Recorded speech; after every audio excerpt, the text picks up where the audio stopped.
Videos देखने के लिए सब्सक्राइब करें जनसत्ता.com, बेल आइकन दबाकर पाएं लेटेस्ट नोटिफिकेशंस।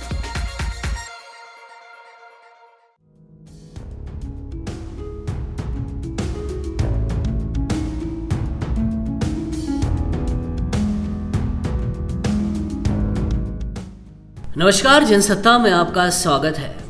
1 अप्रैल से नया फाइनेंशियल ईयर शुरू होते ही आपके जीवन और जेब से जुड़े 1-2 नहीं बल्कि 7 ऐसे नियम हैं जो पूरी तरह से बदलने वाले हैं। इन नियमों में आपको बैंकों से लेकर टैक्स तक के सभी नियम शामिल हैं जिनका आपके जीवन पर सीधा असर पड़ेगा। चलिए आपको दिखाते हैं वो 7 बदलाव कौन से हैं जो 1 अप्रैल से हो रहे हैं।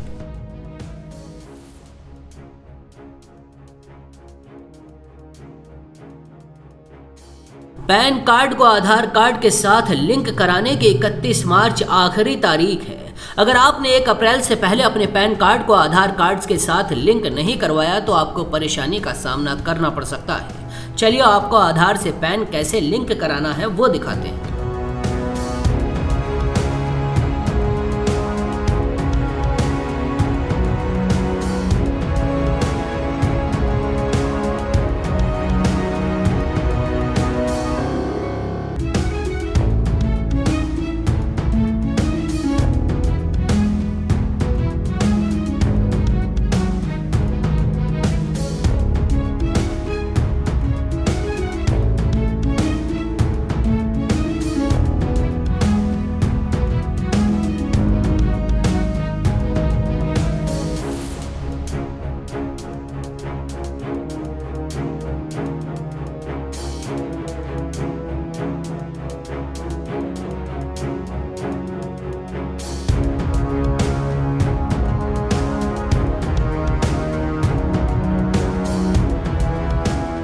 एक अप्रैल से नए श्रम कानून भी लागू हो सकते हैं। अगर ये नियम लागू हुए तो इसके तहत रोज काम के घंटे 12 हो सकते हैं, लेकिन कामकाजी दिवस हफ्ते में 4 या 5 करने का प्रावधान है।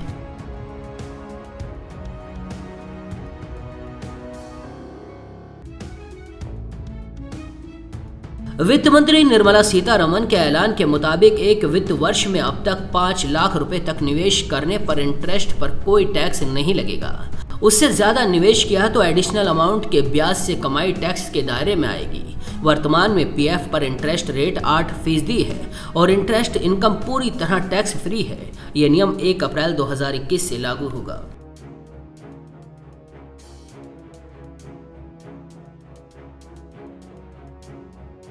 अब 75 साल से ज्यादा के बुजुर्ग पेंशन धारकों को आयकर रिटर्न दाखिल करने में छूट दी गई है।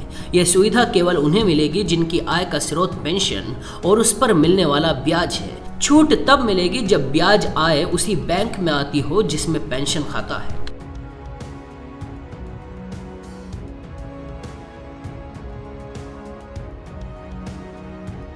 ज्यादा से ज्यादा लोग इनकम टैक्स रिटर्न फाइल करें, इसके लिए वित्त मंत्री निर्मला सीतारमण ने आईटीआर से जुड़े कई सख्त नियमों का प्रावधान किया है।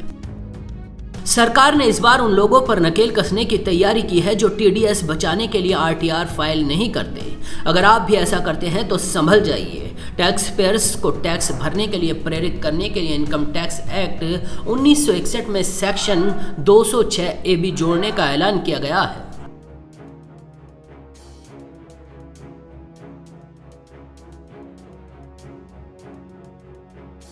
बैंकों के विलय के कारण देना bank, Vijaya bank, corporation bank, Andhra bank, oriental bank of commerce, United bank of commerce या इलाहाबाद बैंक के खाता धारकों को 1 अप्रैल से नई पासबुक और चेकबुक लेनी होगी।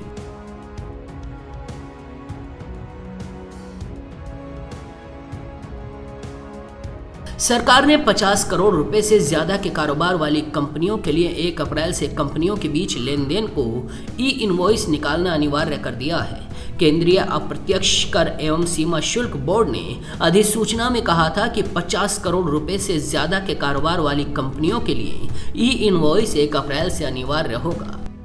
तो ऐसी बड़ी खबरों के लिए देखते रहिए जनसत्ता.com।